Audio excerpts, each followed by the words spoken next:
For the ones who know safety isn't a catchphrase, it's a culture. And the ones who help make sure everyone makes it home safe.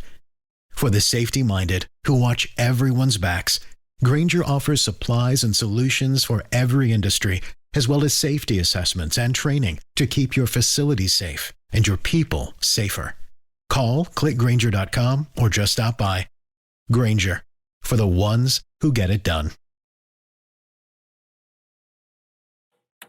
Welcome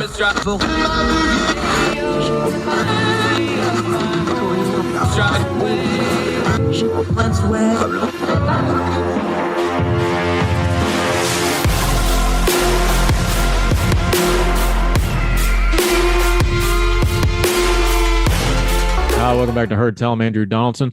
All right, so like we say all the time on this show, sometimes stories get really loud. We let them breathe a couple days. We kind of get to the heart of it, and we like to talk to people that are actually involved or they're on the ground. We're going to do that. The Shapiro story coming out of Georgetown. You've seen him recently on the program. Our buddy Travis Nix is at Georgetown. He's on the ground, so we thought we'd just ask him directly instead of opining about something. Travis, how are you, my friend?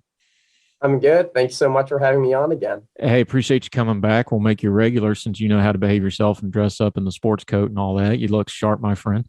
All right. This got really loud on social media, but you're actually on the ground there. You're at Georgetown Law. Was the caterwauling online matching what you actually see there on the ground?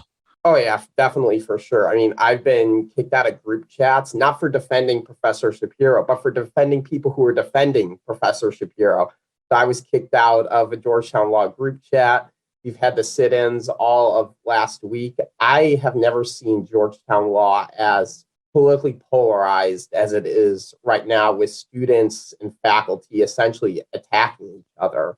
It's really something that's not good and healthy for the Georgetown environment and community at all. Now, let's be clear on a couple things. Let's get the background down. He has already apologized for what he said. He deleted it was a tweet, I believe. He's already deleted it. The way he said it, I don't think anybody disagrees that what he said came off wrong, was meant wrong, and that landed differently for anybody. And folks not knowing what we're talking about, he was discussing the president's promise to nominate a black woman for the Supreme Court. He was talking about it as not a good idea, and he used the term lesser black women, which came across horribly wrong. Not really a defensible term, but he did apologize. How does that land with you? I know people are still upset and outraged about it, but you know him better than we do. You are a student there, so you have a little skin in this game. How did it land with you? What he said, that he apologized, and the reaction? Yeah, I think everybody knows what he was trying to say. He just didn't word it well. Everyone knows that he was talking about essentially affirmative action, and Supreme Court justices should be picked on their merit and qualifications. And we all know Ilya Shapiro is not a racist. The person that he said that Biden should nominate is the chief judge on the D.C. Circuit Court, who's an Indian American. So if Ilya Shapiro was some racist, he would not be advocating that Joe Biden nominate a minority justice. But he was just talking about that justices should be picked on their merit and not their race. But he just worded it improperly. And his response is what in society we should want everybody to do. We should want people to apologize for their mistakes, and then we get over it. We learn from it. We grow. Instead, we have the dean at the law school who, less than 24 hours after the tweet, calls the tweet appalling and basically insinuates that Ilya Shapiro is a racist, and then a couple days later puts him on administrative leave and repeats the same phrases. He calls it appalling. And he says that it might have violated Georgetown's discrimination policy. So I think the response that we're seeing from the administration is antithetical to the response we want people to have in society. We want people to be able to grow from their mistakes, and we shouldn't blacklist them for every single miswording of a tweet. Before we get into the subject of that argument, because I do want to touch on that as well, the what the president said and how people are trying to, I think, not correctly put that with affirmative action, though. Are we getting to a place, do you think, where instead of forgiveness for the individual, or at least accepting an apology, Part of the problem here is every time one of these things happens, it's no longer really about the individual at all. It's just everything else converges upon that point, and then we kind of lose whatever the actual deed was and the person involved, because now it's become this thing that everybody has to get involved in. Yeah, it's definitely evolved into a culture war. And I just think that's how people from the other side of the aisle, for both sides, when somebody says something remotely controversial, they read it in the worst light instead of reading it in the best light and giving them the benefit of the doubt. Then when you read it in the worst light, then you can bring in all these other extra culture war elements that we see. So it's become definitely a very politicized process. Yeah, and let's deal with the merits now. We're talking about Travis next. I disagree with his argument. I'll lay out mine. You tell me what you think. I understand the way the president worded this is not a healthy way to explain it, but President Trump has promised for a woman. President Reagan promised for a woman. There would be an argument here if there were not qualified Black women for the Supreme Court. We do seem to have quite a few that are qualified for the Supreme Court. Is this a terminology problem or is it a philosophical problem? Well, so when we look at Biden's short list right now, we have a bunch of district court judges and Justice Kruger on the California Supreme Court. I think Justice Kruger is the most qualified of the judges.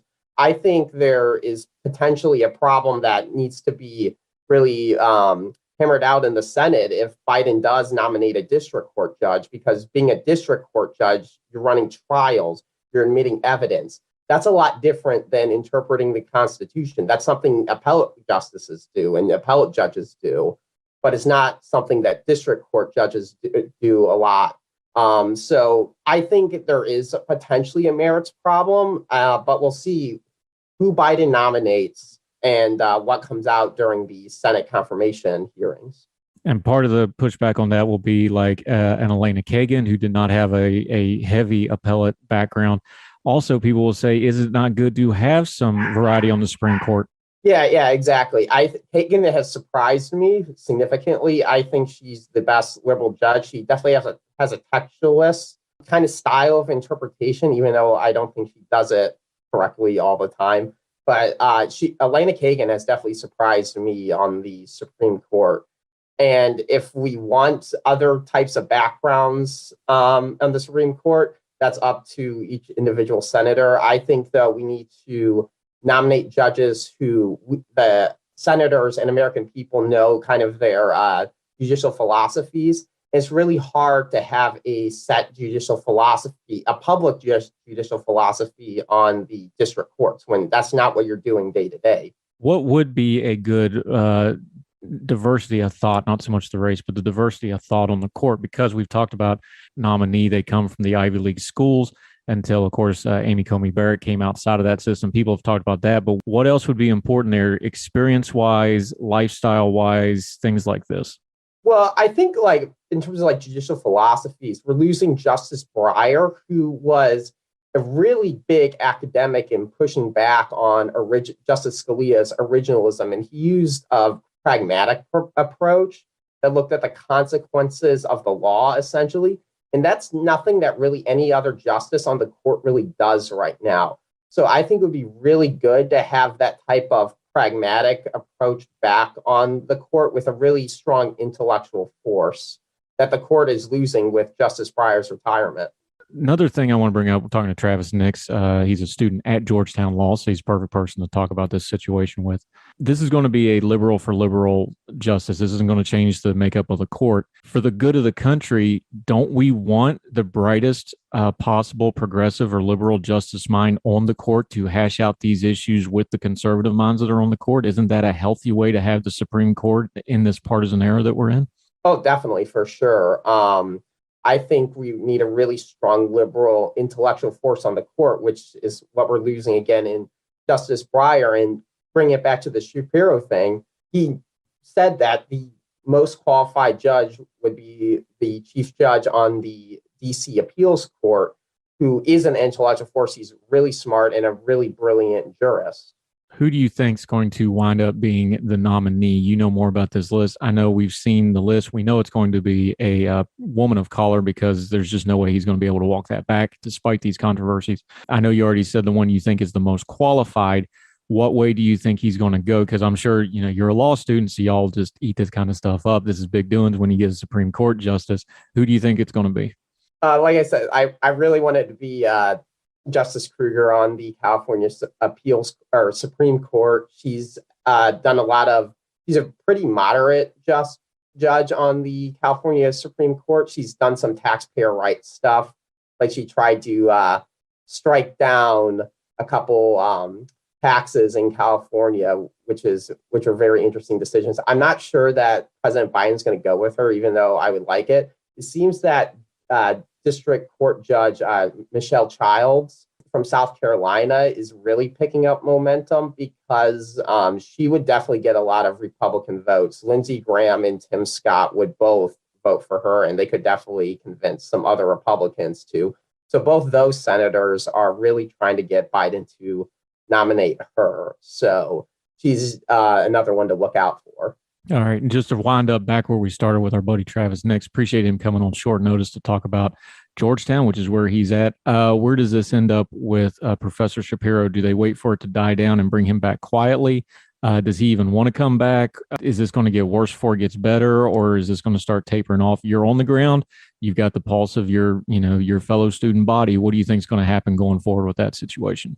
Well, if I were him, I wouldn't want to come back with the way the administration, other students, and his faculty, his soon-to-be colleagues, have treated him. But he says that he wants to stay. So if he wants to stay, I will more than welcome him to Georgetown Law. As far as it goes, he's on administrative leave right now. I don't really know anybody who survives administrative leave in academia. It's kind of a death sentence, but Georgetown Law has actually contracted out this whole investigation that they're doing, whether he violated our discrimination policies at Georgetown, to WilmerHale, which is a DC law firm.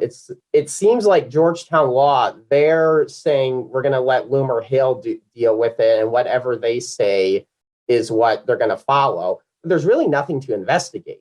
We have the tweets. We all know what he meant to say, and he apologized for him. So I don't know why we're having this, why my tuition dollars are going to this investigation, paying these DC lawyers a lot of money to investigate essentially nothing. So I don't know what's going to happen, but I think the administration is going to go with whatever this law firm says. Yeah, and I didn't go to Georgetown, but I'll tell you why they did it. It's called we're going to pass the accountability off on them and make them the bad guy when the decision comes down. Travis, next, we always appreciate your time, buddy. Thanks for doing this on short notice and getting on a hot topic issue that can be a little squirmy because you live there. You got to deal with this not just online, but every day. Let folks know where they can follow you and keep up with what's going on with you, my friend. Yeah, easiest way is on Twitter at TNix113. Thanks so much for having me again. Yeah, he's another one of those young voices, folks, we'd love to have on. Always appreciate him. We'll get back to talking taxes or something more fun next time, buddy. I appreciate you. Thank you. All right, sir.